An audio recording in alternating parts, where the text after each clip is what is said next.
आप लोगों को एक टाइम भी भूखा रखना नहीं चाहेंगे। चाहेंगे? बिल्कुल नहीं चाहेंगे।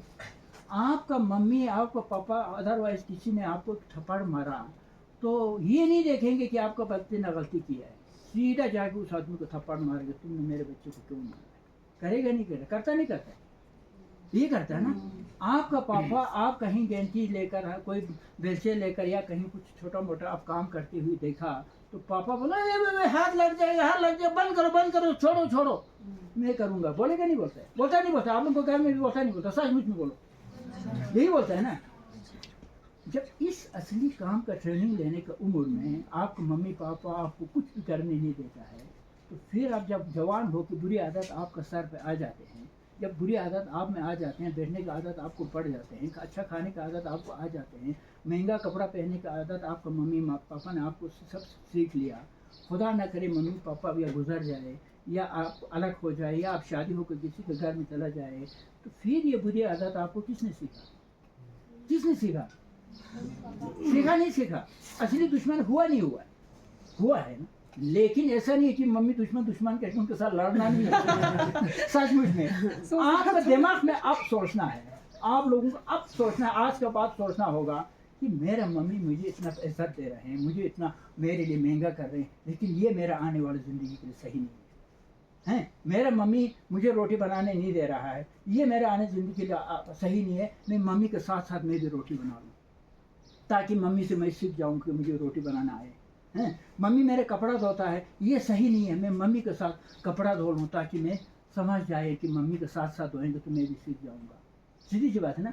तो मैं इतना महंगा खाना मेरे पापा खिलाना चाहता है, नहीं मैं नहीं खाऊंगा। हो सकता है मुझे अगर ये महंगा खाना जो किसी वक्त नहीं मिला तो फिर क्या मैं भूखा रहेंगे? तो मुझे सही खाना, लोकल खाने का आदत करना चाहिए।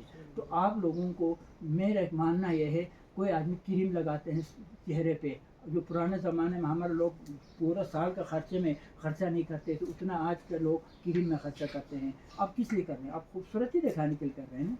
महंगा कपड़ा किस लिए आप पहन रहे हैं? दूसरे को अच्छा दिखाने के लिए कर रहे हैं।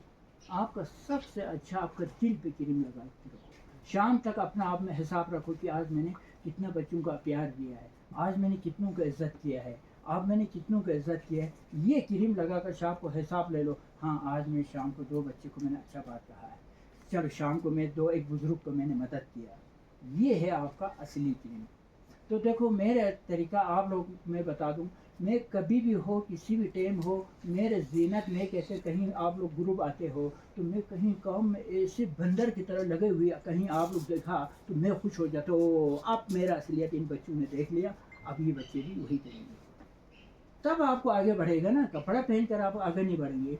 महंगा कपड़ा पहनना, अच्छा खाना खाने का आदत, आपको सबसे बुरी आदत, आपको कहीं डुबाने वाली आदत यही चीज़ें हैं।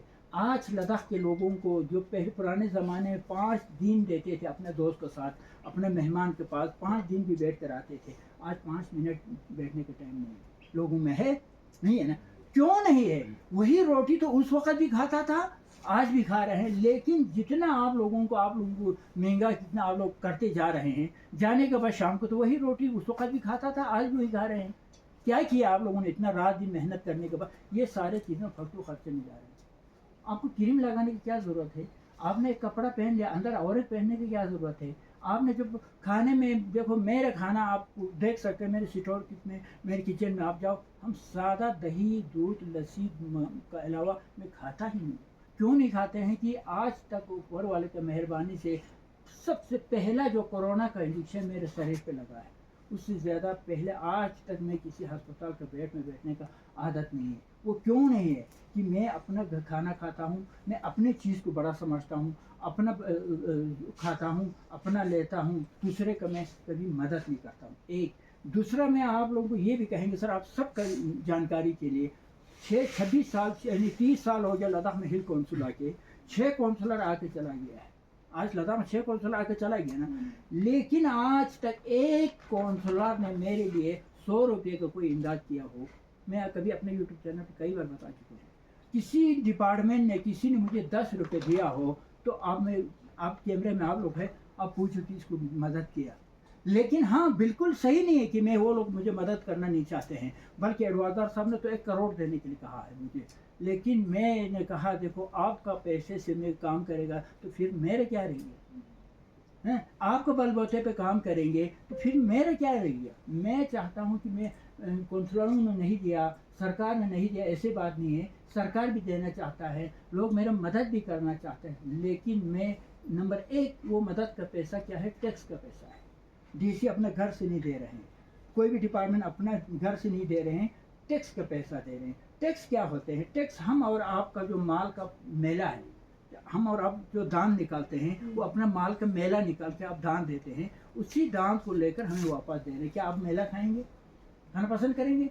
तो देखो बेटा बेटी, आपका नियत सही हो तो आप आसमान छुएगा, आपका मेहनत करेगा, आपको फ़ख्र समझो कि हाँ। एक बात फिर मैं कहना चाह रहा हूँ, आप सब अभी कॉलेज में, यूनिवर्सिटी में या स्कूल कॉलेज के ही बच्चे हो ना आप सब, स्कूल कॉलेज के, मतलब स्कूल कॉलेज दोनों, कॉलेज यूनिवर्सिटी थोड़ा और हो जाते हैं, स्कूल और कॉलेज थोड़ा मिले जुले होते हैं, कोई स्कूल वाले कोई कॉलेज वाले।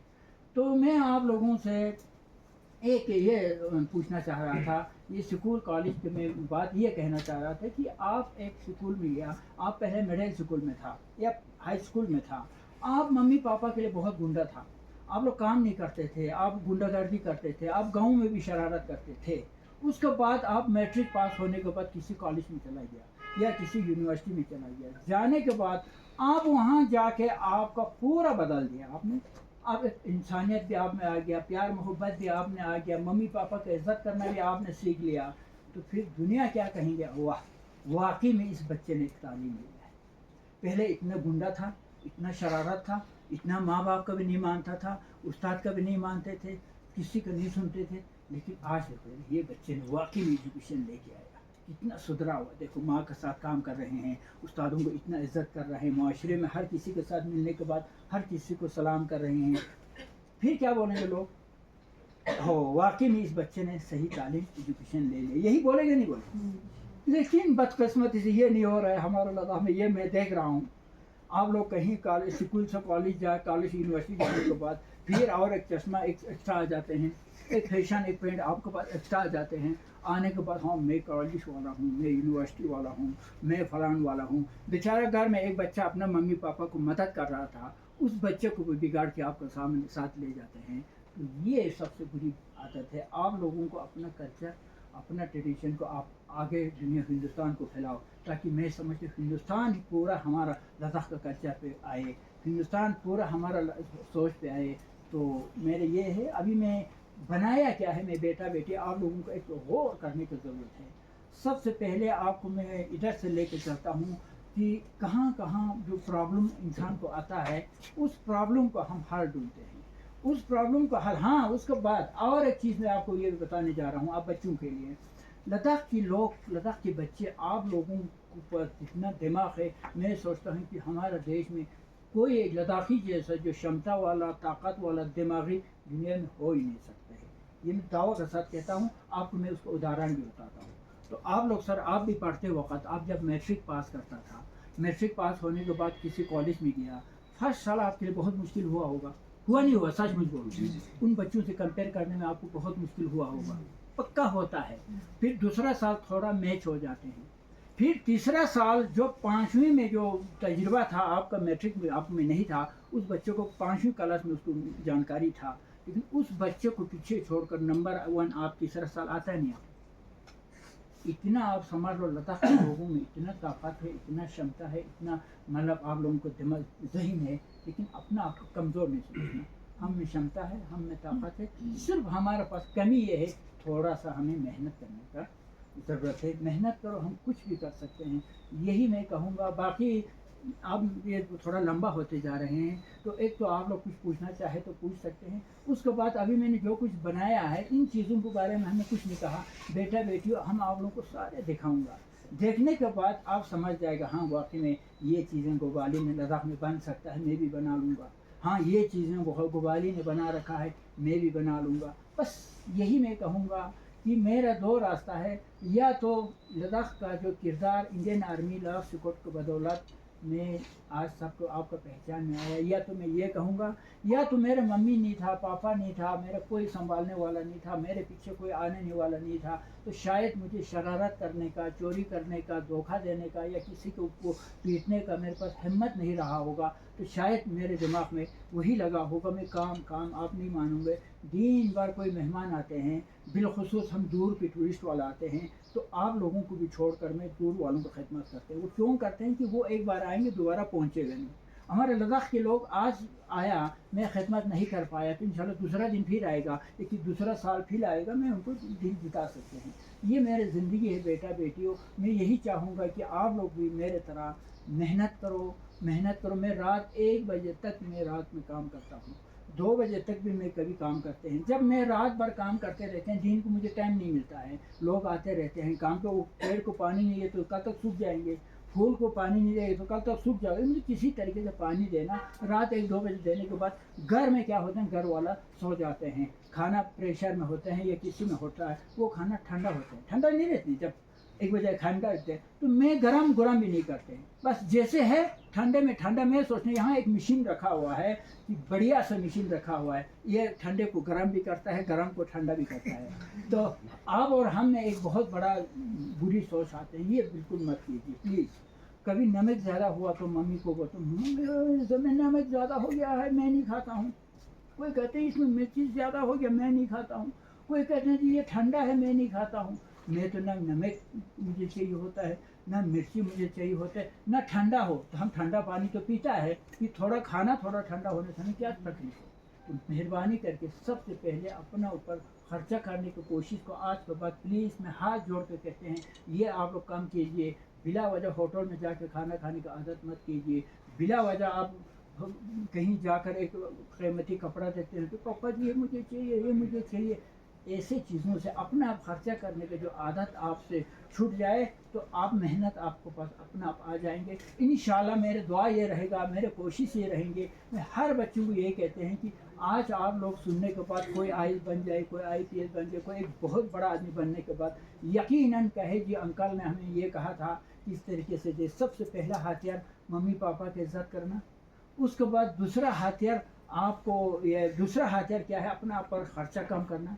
तीसरा हथियार ये है काम करने में फ़ख्र समझना, मेहनत करने में फ़ख्र समझ लो कि मेहनत करना, काम करने में होशियार आते हैं, ये कभी नहीं सोचना। बस यही आदत डाल दोगे तो इंशाल्लाह किसी दिन आप नेशनल चैनल पे आके बोलेंगे वो वाली ने हमें ये कहा था, उस दिन से हमने ये काम शुरू किया, उस दिन से मैं ये काम शुरू किया, इसी आदत की वजह से आज मैं यहाँ पहुँचा हूँ। ये मैं सुनना चाहता हूँ।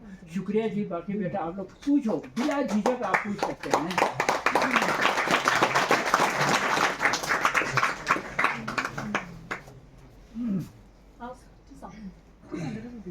Life is quality next.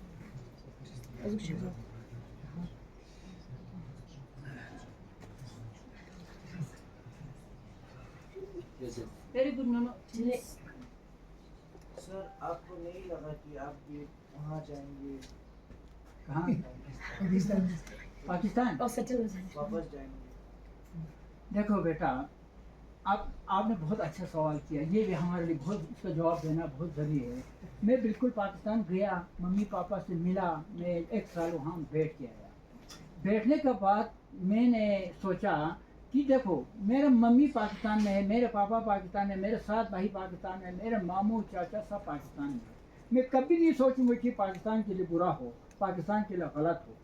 लेकिन पाकिस्तान में कभी ये कहते हैं यार पाकिस्तान जैसा कंट्री और कहीं ना बन जाए। मैं आपको बता दूं, पाकिस्तान में न इंसानियत, न प्यार, न मोहब्बत, लेकिन उसमें अलग थलग ये है, हमारे ये गिलगित बल्तिस्तान वाले जो स्कर्दो वाले हम जैसे ही है, बहुत इंसानियत वाले, बहुत प्यार वाले, लेकिन ये तो अलग बात है। लेकिन इसलिए मैं किसी को बुरा तो नहीं कहूँगा, लेकिन मेरे देश की तारीफ़ करूँगा। हम कहते हैं हम अपना आप को अमन अमान रखते हैं, दिल व जिगर में हिंदुस्तान रखते हैं, पर्वतों पे रक्षा करते हैं, उन जवानों को हम सम्मान रखते हैं जिन्होंने अपने लहू से सिंचा है इस गुलिस्तान को, उन शहीदों पर हम ईमान रखते हैं। आप सबके लिए एक नसीहत है, हर कोई गम ज़दा है तो फिर गमख्वार कौन है, तमन्ना हर कोई वफा के लिबास में है, हर कोई वफादार है तो फिर बेवफा कौन है।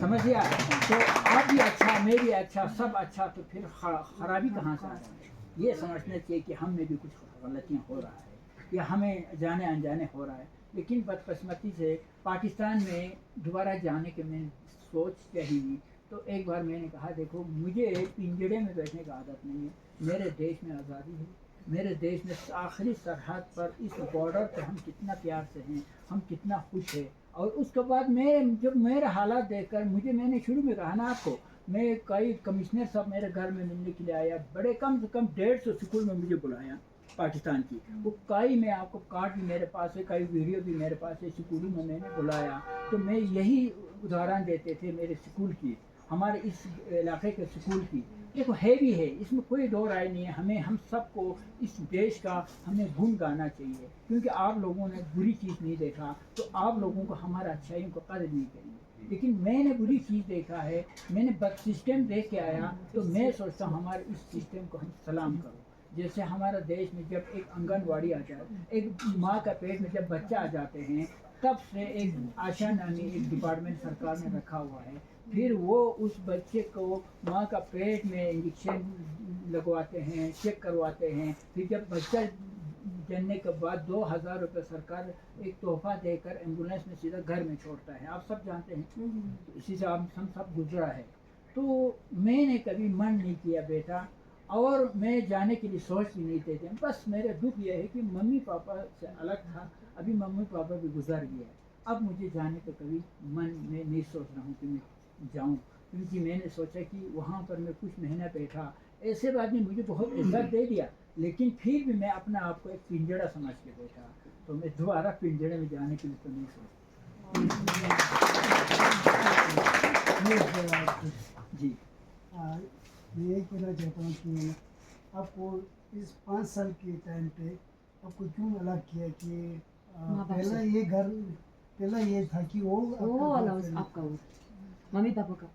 अच्छा, हाँ। चलो ये भी मतलब ऐसा चीज़ है जी, जो ये कहानी मैं सोच रहा हूँ इसमें थोड़ा सा 1-2 मिनट टाइम लगता है, क्योंकि ये तो आप जैसे बड़े लोगों को, बुजुर्गों को पूछने वाली सवाल है कि हमारे महफिल में रहेंगे। मैंने सोचा बच्चों पे सुने तो बहुत अच्छी बात है, लेकिन मैंने इसलिए कहानी आपको, एक ये कहानी है, मैं चाहता हूँ कि बच्चे कुछ सीख जाए, इसलिए कहा। चलो आप लोगों के पास अगर टाइम है तो मैं ये भी आपको पूरा कहानी बता दूँ। देखो 1971 का जो जंग हुआ है, तो उस जंग में मैं अपने यूट्यूब चैनल भी है, उसमें भी मैं कहता हूँ, जितना यहाँ सोशल मीडिया वाला आते हैं, मीडिया वाला आते हैं, उनको भी मैं बारहा में रिक्वेस्ट करते हैं, कई बार कह चुके हैं कि हमारा कर्नल भीमचंद साहब, आपने सुना होगा, सुना है ना, उनका नाम आप इंडिया गेट पे होना चाहिए था मेरे हिसाब से, लेकिन सिर्फ लद्दाख तक महदूद है। मैं चाहता हूँ कि पूरा देश को कर्नल भीमचंद साहब क्या इंसान था, वो कितना मेहरबान इंसान था। तो ये हम सब के लिए, बिलखुसूस मेरे लिए, मैं आज जो कुछ हूँ, मुझे जो कुछ यहाँ पर आपके सामने खड़ा हूँ, मैं समझता हूँ उसमें से सबसे अव्वल कर्नल भीमचंद साहब का ही मैं नाम लूँगा, क्योंकि 1971 की जंग उन्होंने मेजर रैंक में लड़ रहे थे। तो क्या हुआ है मैं आपको बता दूं, कर्नल भीमचंद साहब ने 47 में आज़ाद हुआ, हिंदुस्तान पाकिस्तान हुआ, तो 47 में कर्नल भीमचंद साहब बन गया, नुब्रा घाट में भर्ती हो गया कर्नल भीमचंद साहब। आपने सुना होगा ये कहानी, सुना नहीं सुना? सुना तुमने? थोड़ा बहुत सुना, चलो थोड़ा आपने सुना, बहुत मैं सुनाता हूँ। तो कर्नल भीमचंद साहब नुब्रा घाट में भर्ती होने के बाद उन्होंने, एक्चुअली मैं सचमुच कहूँ मैं मुसलमान हूँ, लेकिन मैं ये नहीं है कि गलत जब मुसलमान करेगा तो भी मैं मुसलमान का गलतियों को गलती करते रहें। तो मैंने एक कविता भी बनाया है कि मंजर भी मुसलमान, पसे मंजर भी मुसलमान, तो खंजर भी मुसलमान, तो गर्दन भी मुसलमान, कल बेहतर और बेहतर से भी बेहतर था मुसलमान, अब बदतर और बदतर से भी बदतर है मुसलमान। कल आस था, उम्मीद था, खतरा ना था कोई, अब सारे दुनिया के लिए डर है मुसलमान। हुआ नहीं हुआ? ये तो मोहम्मद सल्लल्लाहु अलैहि वसल्लम का नाम तो अब दुनिया लेता है, मैं उनको नहीं कहूँगा, लेकिन उनका नाम पे आज का मुसलमान अजीब अजीब कर रहे हैं। तो कोई भी मजहब का नाम लेकर गलत कर रहे हैं तो उसको हम कहेंगे ही कहेंगे। तो अभी मैं 71 की जंग की बात कर रहे हैं, क्या हुआ है 71 का जंग में कर्नल भीमचंद साहब ने जब एकदम जंग शुरू हुआ, तो उनको 3 जंग का वो था, क्या एक्सपीरियंस था। 62 में उन्होंने 7 किलोमीटर पाकिस्तान को पीछे धकेल दिया। उसके बाद 65 का जंग हुआ, 30 किलोमीटर पीछे धकेल दिया, जोड़ा तक आपका हिंदुस्तानी फौज आ गया। फिर 71 का जंग में कर्नल रिंचन साहब मेजर रिंग में था। पहले नुब्रा गार्ड था, उसके बाद नाइक रिंग में 65 लड़ा, उसके बाद 71 में मेजर रैंक में जंग लड़ने के बाद इनको पता था कि पाकिस्तानी फ़ौज बहुत कमज़ोर है, पाकिस्तानी फ़ौज बहुत कम है, तो इन्होंने सीधा फायरिंग खोलने से पहले कैप्चर कर दिया। 26 आदमी को एक साथ कैदी बना लिया, पकड़ लिया। जब 26 आदमी को पकड़ा गया तो बचा हुआ लोगों को लड़ने की हिम्मत ही नहीं रहा, एक एक करके भाग गया। अब भागने के बाद क्या हालत किया, ये सबसे दुख की बात है। जो मैंने आपको एक कविता सुनाया है उसी से आपको पता चलेगी। इन्होंने कहा भाई अब हिंदू आ रहा है, सिख आ रहा है, बुद्धिस्ट आ रहा है, हम सबको खाएगा मारेगा, लोगों को डराया। तो बेचारा चुलूंग के 74 घर, 400-500 लोग दिसंबर के महीने में घर छोड़ के जाना कितना दुख की बात है। आप बताओ, दिसंबर के महीने में वो भी लद्दाख में 500-600 घर छोड़कर पाकिस्तानी फौज के साथ पीछे पीछे भाग गया। भागने के बाद अब आगे ट्याक्षी को तो भागना ही था, लेकिन वहाँ ऐसे अच्छे लोग थे जैसे टीदार सांग, जैसे चेयरमैन साहब कहते थे, वो बम्बई में आज़ादी से पहले फिल्म में काम करता था। इतने अच्छे लोग थे, उन्होंने कहते हैं पेड़ के ऊपर चढ़ के ना कि विलेज पुलिसों से हिंदुस्तान बहुत अच्छा है, हिंदुस्तान बहुत नेक होता है, हिंदुस्तान ईमानदार होते हैं। बल्कि अभी जो कर्नल रिंचन साहब का घर में यहाँ टीदार सांग खुद वहाँ पर जो अपना बचपन में वहाँ काम करते थे, कारपेंटर का काम करते थे। उन्होंने बल्कि ये कहा कि वो कमान नती नोनो फलान कर्नल रिंचन साहब क्या ख़ानदान है, कुछ ख़ानदान को वो नोनो आ रहा है। तो इस तरीके से 282 से एक आदमी भी अपना गांव छोड़कर नहीं गया, बल्कि इनको ये पता चला अब हमें पाकिस्तान जाने का हमें खुशी मानना चाहिए, हिंदुस्तान आने का खुशी मानना चाहिए। बल्कि हिंदुस्तान आने का खुशी माना और रमजान नाले तक टू के लोग शहनाई और डांस लेकर इंडियन आर्मी को स्वागत करके अपना गांव में लेकर आया है। ये तारीख हुआ। होने के बाद टू में बस जश्न करते 1-2 दिन रुका। तो ये गांव बहुत छोटा गांव था, छोटा सा गांव था। अब इस गांव में क्या हुआ जी, इस गांव में लोग भागना शुरू हो गया। अब जब टू किलुंगा वाले इधर से भागते भागते रोते चिल्लाते भागते देखते रहा, तो भागना शुरू हुआ। तो मेरा दादा भी उस वक़्त मसूरी में काम करते थे, 47 से पहले अपने जवानी में कहते 18 साल वहाँ काम किया। उनको भी पता था, वो ले में पता नहीं कहीं जगह पे वो तिजारत भी करते थे, मतलब उसको पता था हिंदू क्या होते हैं, सिख क्या होते हैं, बुद्धिस्ट क्या होते हैं। तो उन्होंने बोला भाई मत जाओ, हम यहाँ से हिलेगा नहीं, हम यहाँ से जाएंगे नहीं। लोगों को बहुत बार समझाने की कोशिश किया, लेकिन वो ज़ईफ़ बुरा था, उसको कौन सुनता है। तो बिल्कुल आखिरकार कोई नहीं माना। तो मेरे दादा के ऊपर एक हथियार था, उन्होंने सोचा मैं दोनों बच्चों को, भतीजों को पकड़ कर रखते हैं। तो मैं और मेरे छोटा भाई, जो मेरी उम्र 5 साल और छोटा भाई की उम्र 2 साल, हम दोनों भाई को पकड़ के रखा। दादा ने बोला तुम लोग जाओ, लेकिन इन दोनों बच्चों को हम नहीं छोड़ेंगे। तो इनका सोच ये था कि ये शायद इनको पकड़ के रखेगा तो मम्मी पापा यहाँ से जाएगा नहीं। ये सोचकर मैं हम दोनों को पकड़ के रखा।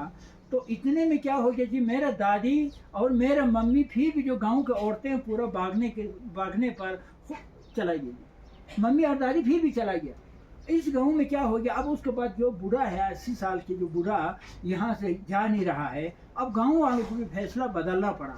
गांव वालों ने बोला फिर हम क्यों ना ऐसा करें, औरतों को और बच्चों को हम पार थोड़ा देर के लिए छुपाने के लिए रखेंगे, तो घर में एक एक लोग हम आराम से यहाँ बैठेंगे, कल तक क्या होता है फिर हालात देखेंगे। ये सोचकर औरतों को और बच्चों को उधर पार किसी नाले में 1 घंटे या 2 घंटा या 1 दिन के लिए छुपाने के लिए भेज दिया। अब यहाँ पर 17 दिसंबर को यहाँ गांव के औरतें बच्चों को पार छुपाने के लिए भेजा। हर घर में एक एक लोग यहाँ अपना गाय बकरियों को देखने के लिए बैठा। तो यहाँ हमारे घर में मेरे दादा ने 2 बच्चों को पकड़ के रखा, तो मेरे पापा को यहाँ बैठना पड़ा।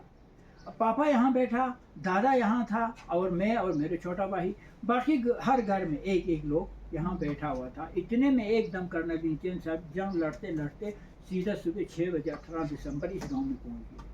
जब इस गांव में पहुंचने के बाद एकदम सीज़फायर हो गया, फायरबंदी हुआ। बोला कि यहाँ से आगे नहीं जाएगी, पोस्ट ऑर्डर के ऊपर होते हैं। बस सीधा इस गांव के किनारे में मोर्चाबंदी हो गया, सीधा LOC हो गया। वह यहाँ से आगे इंडियन आर्मी जा नहीं पाया। बल्कि गांव वालों ने बहुत ज़ोर दिया, बोला कि पाकिस्तानी फ़ौज बहुत दूर तक चला गया है, आप लोग चला जाओ। लेकिन सीज़फायर हो गया, इंडियन आर्मी यहाँ से आगे जा नहीं पाया, तो सीधा ये बन गया जी LOC।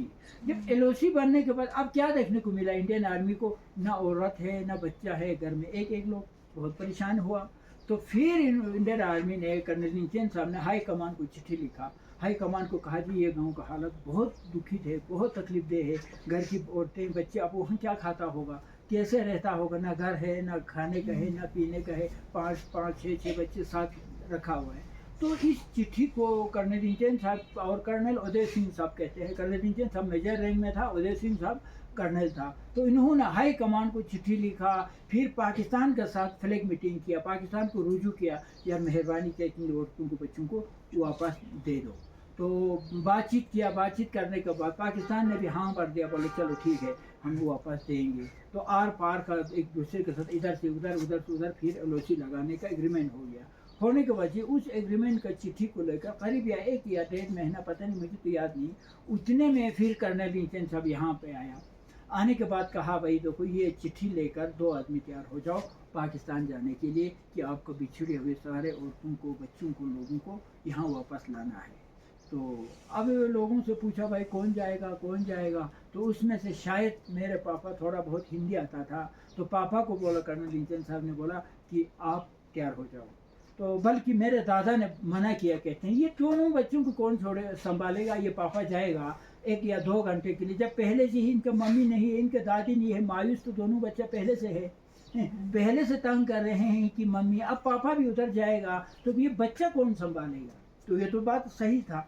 तो फिर इंडियन आर्मी, हमारा राष्ट्रीय कोर्ट ने कहा यार 1 घंटे के लिए जा रहे हैं, 2 घंटे के लिए जा रहे हैं, तो बच्चों को हम संभालेंगे। तो शायद मेरे हिसाब से तो मैंने, मेरे वालिद साहब ने दोनों बच्चों को आर्मी का गोद में छोड़कर फिर मेरे पापा को यहाँ से, मतलब एक हाथ में चिट्ठी एक हाथ में फ्लैग के साथ बोला आप इस तरीके से जाओ। तो इसी तरीके से यहाँ से मेरे पापा को रवाना कर दिया पाकिस्तान की तरफ, इसलिए उनको लाने के लिए। जब वहाँ पहुँचा तो पूछा भाई इंडिया क्या था, कैसा था, इंडिया ने क्या किया। तो जम के तारीफ किया जी, कर्नल नीचेन साहब हमारा लोकल अफसर थे, मुबरा का था, हमें ये दे दिया वो दे दिया।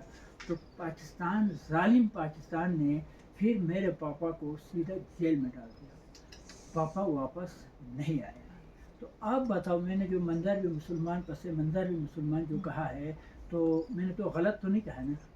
अगर इंसानियत होता तो उस वक़्त जब एकदम वो माँ वो बहन वहाँ रो रही हैं, वहाँ चिल्ला रहा है अपना घर छोड़ो घर छोड़ो, तो जाओ जाओ जल्दी जाओ, तुम अपना घर जाओ, घर भेजना चाहिए था, नहीं भेजा, इनको डंडा मार कर पीछे फेंक दिया। तो जब फिर 1.5 महीने को लाने के लिए भेजा तब भी नहीं भेजा। तो आप बताओ क्या इंसानियत है, क्या इनमें कोई है इंसानियत नामी चीज़ें आपको देखने को मिलते हैं। तो उसके बाद अभी मैं छोटी सी, उसके बाद अब हमारा परवरिश, हमारा देखभाल किसको करना पड़ा, इंडियन आर्मी लद्दाख सिकोट को करना पड़ा। आज मैं जो कुछ हूँ आपका बदौलत, लद्दाख सिकोट को बदौलत। अभी छोटी से एक बात अभी ये चाहा, तो अब उन माओं का क्या हाल हुआ ले, मैं ये आपको सुनाने जा रहा हूँ। जब वो माँ वहाँ 4-5 बच्चों के साथ वहाँ फंस गया, तो उन बेचारों ने रोया चिल्लाया, हमारे घर छोड़ो घर छोड़ो घर छोड़ो। पाकिस्तानी फौज ने घर को छोड़ने के बजाय पीछे धकेल दिया, तुम लोग यहाँ रखोगे तो तुम रातों रात इंडिया भाग जाओगे। अगर इंडिया भाग भी गया तो अपना घर आ रहा था ना। लेकिन उन बेचारा औरतों ने रोया चिल्लाया, तो बोला जी हमें या गोली मारो या हमें अपना घर भेज दो, नहीं तो हमें इस जगह पे रहने दो। आज आप लोगों ने देख कर आया है, उसी जगह में मैं 2014 में जाकर वहाँ देख के आया है। आज वो माँ 70 साल की 80 साल की हुआ है, आज भी वहाँ पर बैठा हुआ है। तो मैंने कहा माँ जी आप यहाँ क्यों बैठी हैं, कहीं दूर किधर कहीं किसी अमीर के घर भी चला जाता तो आपके लिए गुजारा हो जाता। नहीं बेटा, हमने 71 में छोटा सा गलती किया, तो आज हम 45 साल से रो रहे हैं, 45 साल से भुगत रहे हैं। तो इसलिए हम यहाँ बैठे हैं कि इंडिया कब आगे आ जाए, कब हम अपना घर पहुँच जाए, इसका इंतज़ार में हम दिन गिनते यहाँ पहुँचा हुआ है। अभी तक घर नहीं खोल पाया, क्योंकि जब भी जंग होता है इंडिया आगे आ जाते हैं, पाकिस्तान पीछे बढ़ जाते हैं। कहीं हम दूर जाएगा तो हो सकता है कि रात में इंडिया आगे आए तो फिर हम फिर रोना पड़ेगा बेटा, इसलिए हम इंतज़ार कर रहे हैं, यहाँ बैठे हैं। एक नंबर 2, जब मेरा हस्बैंड खेत में आ जाता है, कभी छत के ऊपर आ जाते हैं, तो बच्चों को हम यही देखते हैं भाई ये वो आपका पापा है, हैं, वो खेत में आने वाला अपना खेत है, वो आपका पापा है, हम वही देखा कर ज़िंदगी गुजार रहे हैं। तो ये देखो बेटा बेटी, ये इसमें भी एक बहुत बड़ा आप लोगों के लिए नसीहत है। पाकिस्तान ने ये सलूक किया है 1971 में उन माँ बहन के साथ। आप बताओ, इंडियन आर्मी ने यहाँ से लाने के लिए भेजा तो इस देश के लिए दुआ किया हुआ नहीं हुआ? घर बुलाने के लिए आया तो दुआ किया होगा इस देश को फूले फाले। आज ये देश फूल रहा है, फाल रहा है, लेकिन आज भी वो 80 साल में भी उस देश को बदुआ देता होगा नहीं होगा?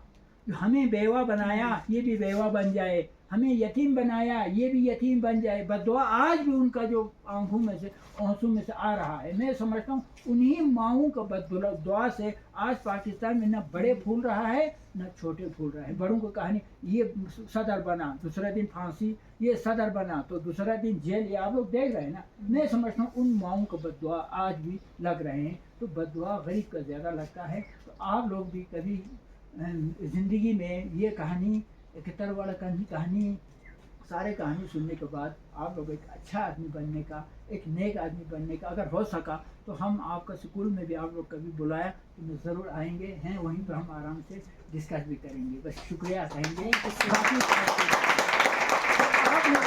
आपने ले लिया।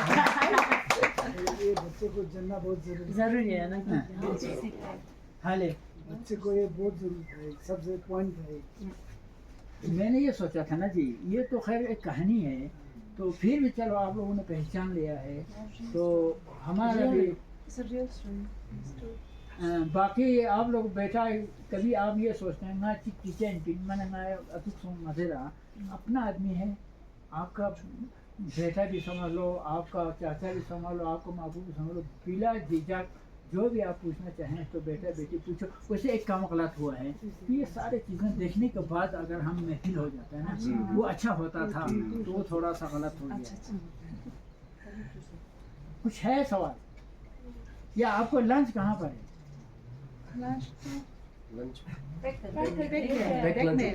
तो नहीं, अक्सर जब स्कूल के बच्चे आते हैं तो मैं आपको एक बार क्या हुआ सर, हमारे ले यूनिवर्सिटी के बच्चे लोग पिछले साल भी 2-3 बार आया।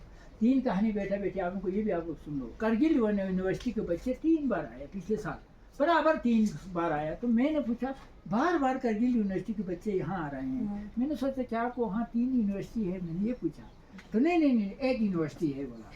तो बोलने के बाद फिर ये 3 बार आया। तो देखो गोवाली फर्स्ट बार आया, उन बच्चों ने कहा, दूसरे बच्चों को बोला हम कहीं नहीं जाएंगे, हम गोवाली के पास ही जाएंगे। इन बच्चों ने जिद किया तो हमने फिर आपको पास लेके आया हूँ। जब तीसरे बच्चों को हमने जम्मू ले जाना था, वहाँ पर हमने बहुत कुछ किया हुआ था, पता नहीं कोई प्रोग्राम था, लेकिन आखिर एन मौके पे इन्होंने जब कल जाना था तो सब बच्चों ने बोला हम जाएंगे तो थम जाएंगे, नहीं तो हम जम्मू नहीं जाएंगे। इन्होंने जिद किया तो हमारा वो सारे पैसा भी ज़ाया हो गया। ये सब यही बच्चों ने जिद करके यहाँ पर आया है, इसलिए आपके पास आया है। एक दूसरा, अभी कुछ दिन पहले ले लद्दाख यूनिवर्सिटी के जो लोग आए थे, बच्चे कम से बच्चा 10-15 थे, बाकी टीचर प्रोफेसर लेक्चरर काफ़ी थे। तो यहाँ आने के बाद सब नए थे, मैंने नहीं पहचाना। मैंने बोला कि आप तो लद्दाख यूनिवर्सिटी के कई बच्चे लोग आया था, लेकिन जो आपको नहीं पहचान पाए। नहीं गोपाली जी, हम तो आपको तो पूरा पहचान रहे हैं, आप मुझे क्यों, आप तो मैं आपके पास आया था, लेकिन पता नहीं, मैंने सोचा शायद उस दिन आप टिप टॉप करके आया होगा तो आज थोड़ा सा नर्वस आया होगा। तो उन्होंने ये बात कहा, देखो गोपाली आपके पास आना हमारे लिए एक प्रैक्टिकल एजुकेशन बन गया, ये हमारा लद्दाख का फ़ख्र बन गया है कि हमारे लद्दाख के बच्चों को देखो, कहीं हम ड्रोन के बच्चे को दिखाते हैं, हम कहीं जम्मू वाले या ड्रोन वालों को कारनामा दिखाते हैं, तो हमने क्या दिखाया, गैरों का कारनामा दिखाया ना। लेकिन वो कारनामा गैर जो करते वो हमारे टेम्परेचर पर होगा कि नहीं होगा, हमारे बच्चे कर सके नहीं से कर सके। लेकिन जो मैं कर रहा हूँ, मैं आपका बेटा हमारा ज़मीन, यही ज़मीन पे हम कर रहे हैं। तो बेटे लोग आप बिल्कुल समझ लो। करने के बाद ये चीज़ मैं एक नसीहत करता हूँ कि आप लोगों को, गोवाली जब बेनामी यतीम आदमी जब कर सकता है, एक यतीम आदमी इतना मेहनत कर सकता है, एक यतीम आदमी इतना काम कर सकता है, तो मैं क्यों नहीं कर सकते हैं कि मेरे मम्मी दाई साइड में है, मेरे पापा बाई साइड में है, मेरे चाचा मदद के लिए तैयार है, मेरे मामू मदद के लिए तैयार है, मैं जो चाहे मेरे लिए सब कुछ मेरे लिए तैयार है, मैं भी ये सब करके दिखाऊँ। ये आपको सोच रखना है। बाकी आप लोगों को शुक्रिया कहेंगे। हाँ सर, लंच की मैं बात कर रहे थे सर, इधर नीचे देखो, इधर नीचे मैंने एक बढ़िया जगह बना रखा है।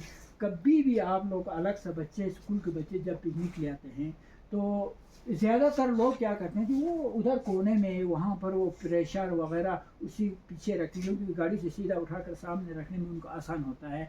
वहीं पे किचन बनाते हैं, फिर ऊपर जो होटल जैसे कुर्सी लगा रखें, वो सिर्फ आप ही लोगों के लिए लगा रखें। ना मैं होटल चलाता हूँ, ना मैं कुछ नहीं चलाता हूँ, क्योंकि बस मेरे बच्चे जो आकर वहाँ पर बैठे और खाना खा के चला जाए। इसलिए देखो, ऊपर आप लोग खाना खा सकते हैं, अगर बनाना है तो नीचे बना सकते हैं, अगर डांस डूंस करना है तो खैर यहाँ कभी टूरिस्ट आते हैं तो नीचे आप जाके देख सकते हैं, बिल्कुल पानी सामने है, खूबसूरत जगह है, वहाँ पर नाच गा कर आराम से बैठ सकते हैं। तो ये आप देख सकते हैं। तो अभी मैं शुरू करता हूँ आपका अकल से, यहीं से मैं शुरू करता हूँ, हैं कुछ काम ऐसा शुरू करता हूँ कि सबसे पहले जी मैं आपको ये दिखाने जा रहा हूँ।